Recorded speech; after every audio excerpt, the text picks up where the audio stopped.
ಸಕಲ ಸದ್ಭಕ್ತರಿಗೆ ಶರಣು ಶರಣಾರ್ಥಿಗಳು. ನಮ್ಮ ಮೊದಲ ಆದ್ಯತೆ ಸಮುದಾಯದ ಸ್ವಾಸ್ಥ್ಯವನ್ನ ಕಾಪಾಡಿಕೊಳ್ಳೋದಾಗಿದೆ. ಪೀಠದ ಘನತೆ ಗೌರವವನ್ನ ಇನ್ನೂ ಎತ್ತರಕ್ಕೆ ಬೆಳೆಸಬೇಕಾಗಿದೆ.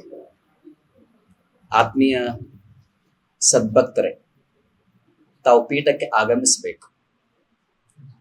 ತಾವು ಉತ್ತಿ ಬಿತ್ತಿ ಬೆಳೆದು ತಮ್ಮ ಮೈಬಣ್ಣವನ್ನ ಭೂಮಿಗೆ ಕೊಟ್ಟು ಭೂಮಿಯ ಮೈಬಣ್ಣ ತಾವು ತೆಗೆದುಕೊಂಡು ಬೆವರ ಹನಿಯನ್ನ ಸುರಿಸಿ ಧಾರಾಳವಾಗಿ ದವಸ ಧಾನ್ಯಗಳನ್ನ ಎಡೆ ಮಾಡಿ ತನು ಮನ ಧನದ ಮೂಲಕ ಸೇವೆಯನ್ನ ಸಲ್ಲಿಸಿದಿರಿ. ಅದರಿಂದ ಇವತ್ತು ಶ್ರೀಪೀಠ ಭವ್ಯವಾಗಿ ದಿವ್ಯವಾಗಿ ಕಂಗೊಳಿಸ್ತಾ ಇದೆ. ಆ ಕಾರಣಕ್ಕಾಗಿ ಈ ಪೀಠದಲ್ಲಿ ತ್ರಿವಿಧ ದಾಸೋಹ ಆರಂಭವಾಗಿದೆ. ಅನ್ನದಾಸೋಹ, ಅಕ್ಷರ ದಾಸೋಹ, ಆಶ್ರಯ ದಾಸೋಹ. ಇದು ಪಂಚದಾಸೋಹ ಪೀಠ ಆಗ್ಬೇಕು ಅನ್ನೋದು ನಮ್ಮ ಉದ್ದೇಶ. ಅಂದ್ರೆ ಆರೋಗ್ಯ ದಾಸೋಹ ಮತ್ತು ಆಧ್ಯಾತ್ಮ ದಾಸೋಹ ಅಂತ. ಆ ಹಿನ್ನೆಲೆಯಲ್ಲಿ ತಾವು ಪೀಠಕ್ಕೆ ಬನ್ನಿ, ಇಲ್ಲಿ ಬಂದು ಉಳಿದುಕೊಂಡು ಪೂಜೆಯನ್ನ ಸಲ್ಲಿಸಿ ನಮ್ಮ ಲಿಂಗೈಕ್ಯ ಮಹಾಂತಪ್ಪಗಳ ಅವಿಮುಕ್ತ ಕ್ಷೇತ್ರದ ಮಹಾಗದ್ದುಗೆ ಇದೆ, ಅವರ ಆಶೀರ್ವಾದವನ್ನು ತಾವೆಲ್ಲ ಪಡ್ಕೊಳ್ಳಿ. ನಾವು ಪೀಠದಲ್ಲೇ ಇದ್ದೇವೆ, ಪೀಠದಲ್ಲೇ ಇರುತ್ತೇವೆ. ಹಾಗಾಗಿ ನಿಂದೆ ಮಾತುಗಳಿಗೆ, ದ್ವೇಷ ಸಾಧನೆಗೆ ಸಮಯವಿಲ್ಲ.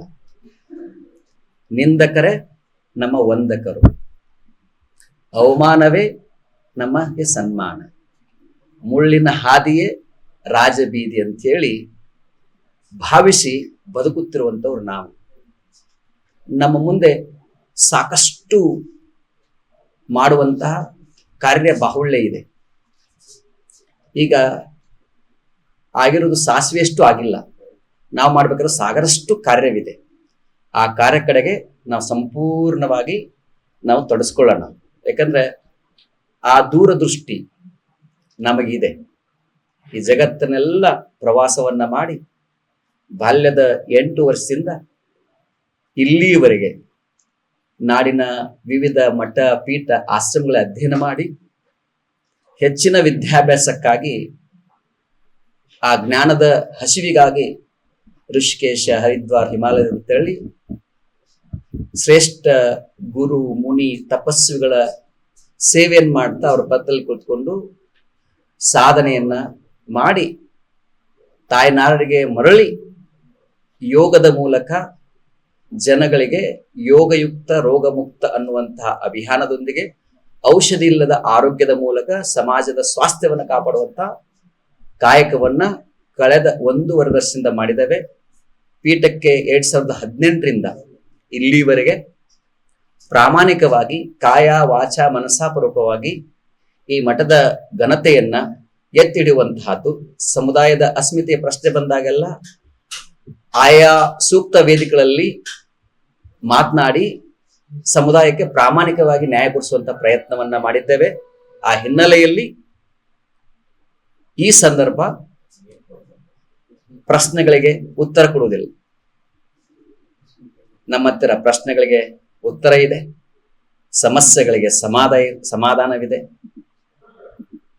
ಆತ್ಮೋದ್ಧಾರಕ್ಕೆ ಬೇಕಾದದ್ದೆಲ್ಲವೂ ಇದೆ. ಸೂಕ್ತ ಸಮಯದಲ್ಲಿ ಸೂಕ್ತ ಉತ್ತರಗಳನ್ನ, ಸೂಕ್ತ ಪ್ರಶ್ನೆಗಳಿಗೆ ಸೂಕ್ತ ಉತ್ತರವನ್ನು ನೀಡ್ತೀವಿ ಅಂತ ಹೇಳಿ ತಾವೆಲ್ಲ ಸದ್ಭಕ್ತರು ಪೀಠಕ್ಕೆ ಬನ್ನಿ. ಪೀಠಕ್ಕೆ ಬಂದು ದರ್ಶನ ಆಶೀರ್ವಾದ ಪಡ್ಕೊಂಡು ತಾವೆಲ್ಲ ಪಾವನರಾಗಿ ಅಂತ ಹೇಳಿ ಈ ಮೂಲಕ ನಾನು ನಿಮ್ಗೆ ಹೇಳಕ್ಕೆ ಇಚ್ಛೆಪಡ್ತೇನೆ. ಎಲ್ಲರಿಗೂ ಶರಣು ಶರಣಾರ್ಥಿಗಳು. ಲೇಟೆಸ್ಟ್ ಹಾಗೂ ಇಂಟ್ರೆಸ್ಟಿಂಗ್ ಸುದ್ದಿಗಳಿಗಾಗಿ ಬಾಸ್ ಟಿವಿ ಕನ್ನಡ ಚಾನೆಲ್ನ ಸಬ್ಸ್ಕ್ರೈಬ್ ಮಾಡಿ. ಹಾಗೆಯೇ ಬೆಲ್ ಐಕಾನ್ ಪ್ರೆಸ್ ಮಾಡಿ. ಇದರ ಜೊತೆಗೆ ಫೇಸ್ಬುಕ್, ಇನ್ಸ್ಟಾಗ್ರಾಮ್, ಎಕ್ಸ್ ನಲ್ಲೂ ಮಿಸ್ ಮಾಡದೆ ಫಾಲೋ ಮಾಡಿ.